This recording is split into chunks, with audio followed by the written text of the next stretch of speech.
오늘 우리에게 주시는 하나님의 말씀은 고린도전서 16장 13절에서 24절까지입니다.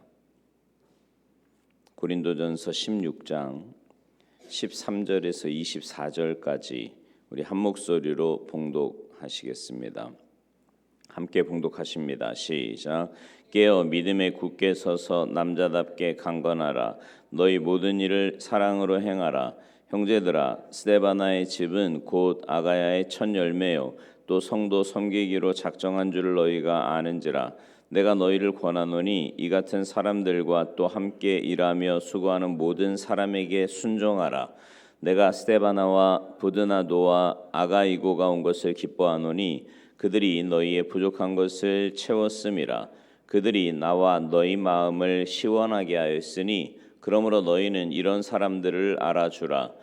아시아의 교회들이 너희에게 문안하고 아골라와 브리스가와 그 집에 있는 교회가 주 안에서 너희에게 간절히 문안하고 모든 형제도 너희에게 문안하니 너희는 거룩하게 입맞춤으로 서로 문안하라.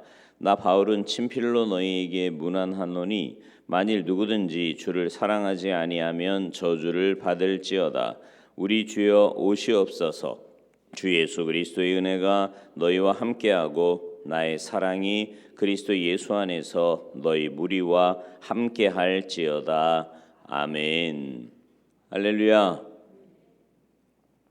오늘 본문에서 사도 바울은요 고린도 교회에게 보내는 서신의 이제 마지막을 장식하면서 마지막 권고를 그들에게 보내고 있습니다. 이 고린도 전서 이 편지 안에서 많은 이야기들을 했지만 이제 그것들을 다 정리하면서 마지막 맺은 말로 고린도 교회에 꼭 당부하고 싶은 이야기를 하고 있는 거죠. 이 마지막 당부라는 것은 여기서 하는 말이 제일 중요한 핵심이다라기보다는 이 서신 전체의 가르침을 종합하면서 그 내용들에 대해 이제 고린도 교회가 어떤 태도를 가지고 이 가르침들을 따라 살 것인지를 한마디로 요약한 것이라고 볼 수 있습니다. 오늘 본문이 우리에게 주고 있는 교훈으로 눈에 확 들어오는 처음의 가르침은 13절과 14절 말씀이에요. 13절은 깨어 믿음에 굳게 서서 남자답게 강건하라고 권면을 하고요. 14절은 너희 모든 일을 사랑으로 행하라 이렇게 말씀합니다.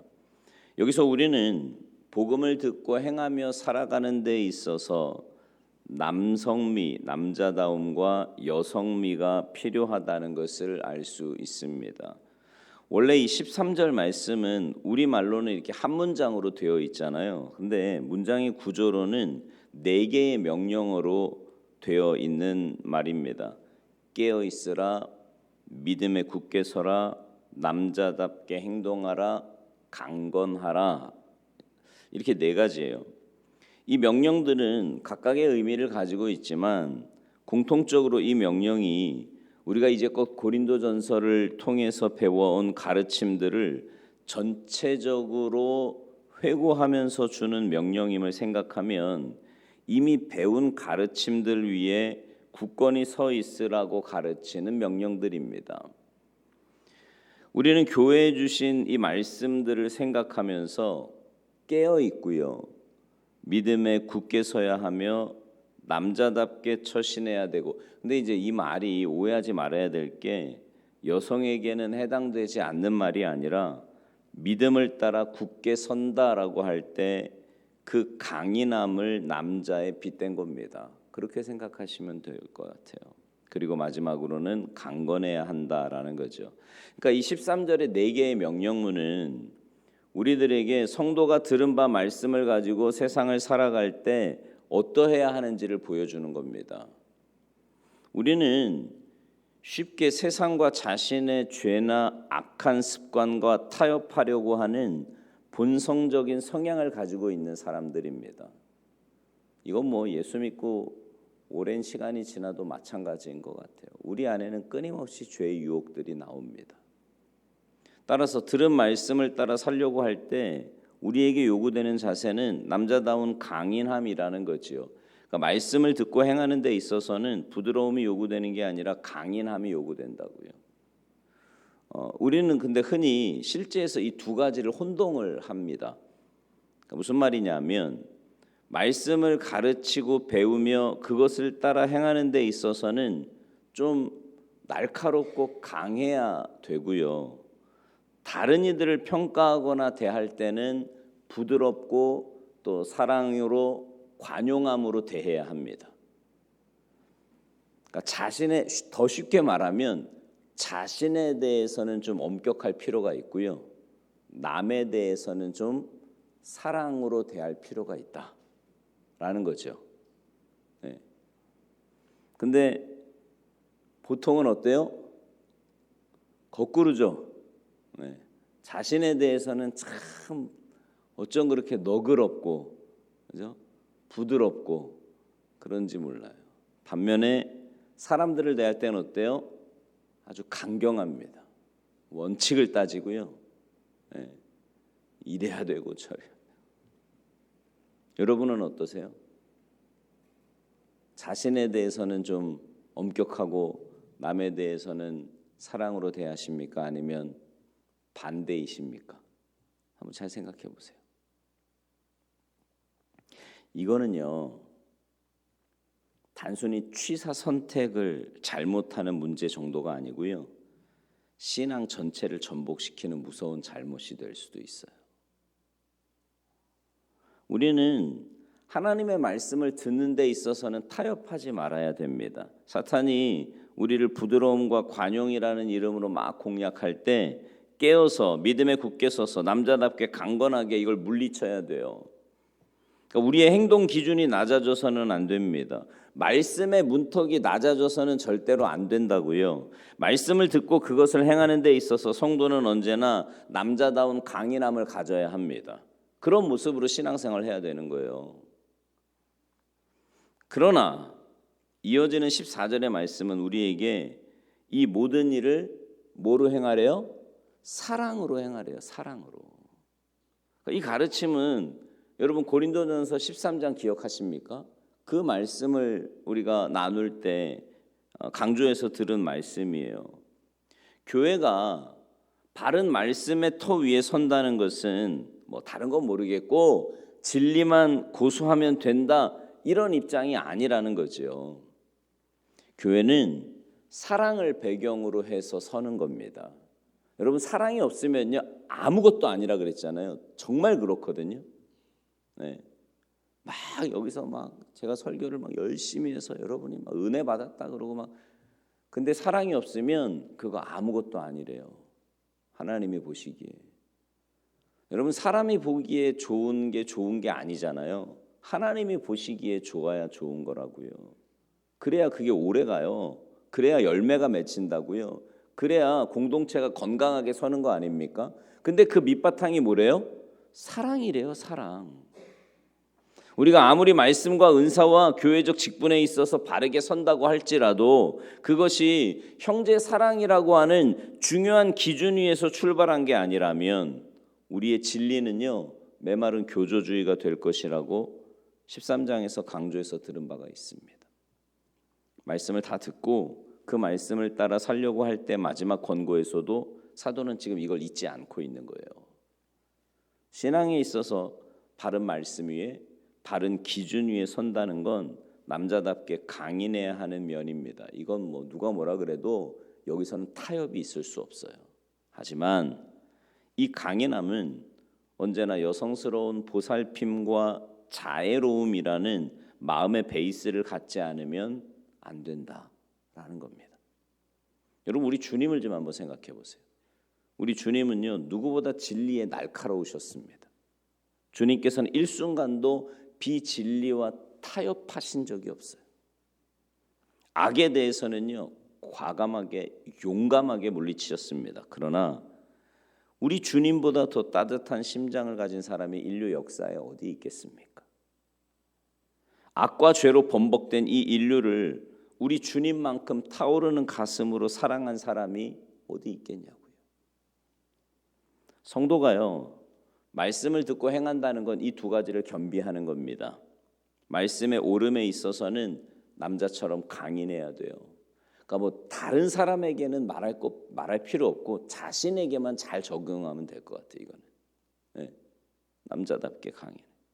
그러나 이 말씀을 따라 살고 행하는 데 있어서 바리새인과 서기관들처럼 생명을 죽이는 건조함의 인간이 되어서는 안 됩니다.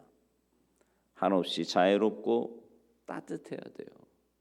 진리에 투철하지만 사랑으로 행해야 합니다. 언제나 교회나 성도들을 보면 이 두 가지 점의 조화에 있어서 실패하곤 합니다. 따스하고 사랑이 많은 사람 중에 교리적 정확성을 가진 사람을 찾기가 힘들어요. 교리적 정확성을 가진 사람들 중에 사람에 대한 따스함을 가진 사람을 찾기도 역시 어렵습니다. 그러나 고린도전서를 정리하면서 하나님께서는 사도를 통해서 우리에게 지금 이 어려운 일을 요구하고 계시는 거예요. 우리는 진리에 있어서 투철하지만 참된 사랑을 가진, 다시 말하면 냉철하면서도 따스한 사람이 되어야 한다. 그렇게 말씀하시는 겁니다. 진리에 투철하나 형제를 보살피고 사랑할 줄 아는 사람, 그런 사람이 되어야 된다. 왜 그런 거 있잖아요. 정말 믿음 좋은 사람인데 누가 봐도 신앙의 본이 되고 참 믿음 생활 저렇게 해야지 라고 생각이 들 만큼 본인 자신에게 있어서는 굉장히 열심이고 철저하고 믿음에 굳게 서려고 몸부림치는데 다른 사람에 대해서는 어쩜 그렇게 따뜻하고 너그럽고 사랑이 많은지, 용납하고 있는 모습 그대로 그럴 수 있지, 다른 거는 틀린 게 아니라 그러잖아, 이렇게 이야기하면서 푸근하게 품어줄 수 있는 그런 사람. 네. 생각만 해도 친해지고 싶지 않습니까? 그런 사람이랑. 네. 그런 사람이 신앙이 올바른 모습을 갖고 사는 사람이에요.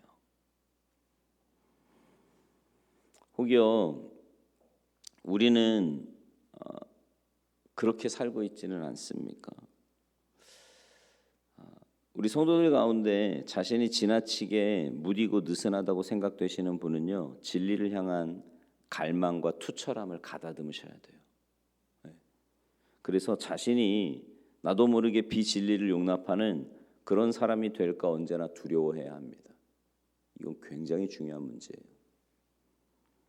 또 자신이 너무 딱딱하고 칼날처럼 자르기만 좋아하고 사람을 볼 때 비난하고 흠잡는 것에만 뛰어난 기질을 가지고 있다고 생각하는 분들은요, 내 안에서 형제 사랑이 불타오르기를 기도하셔야 됩니다.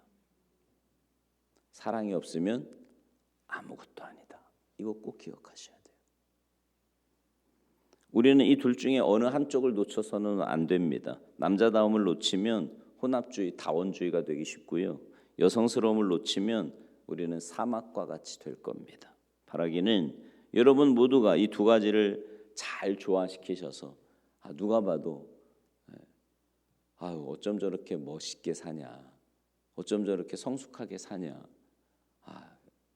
교회 다닌데, 그게 진짜 신앙인이거든요. 여러분, 진짜 신앙인은요, 물론 우리끼리도 중요하지만 세상 사람들이 우리를 봤을 때도 굉장히 그게 중요한 거예요. 이 믿음, 이 두 가지가 정말 잘 조화되어서 누가 봐도 성숙하고 아름다운 신앙의 길 걸어가시는 여러분 모두가 되시기를 주님의 이름으로 축원합니다. 기도하시겠습니다. 하나님, 우리에게 진리의 말씀을 가르쳐 주셔서 신앙으로 살아간다는 것이, 또 믿음으로 산다는 것이 무엇인지 다시 한번 깨닫게 하시니 감사를 드립니다.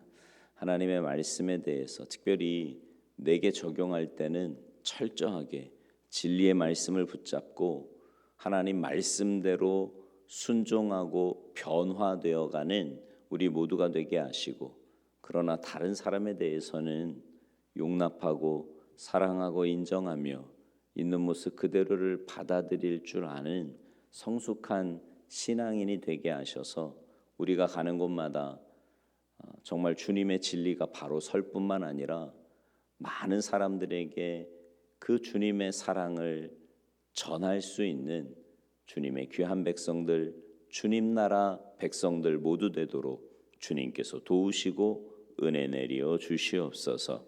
감사드리며 예수님의 이름으로 축복하며 기도하옵나이다. 아멘.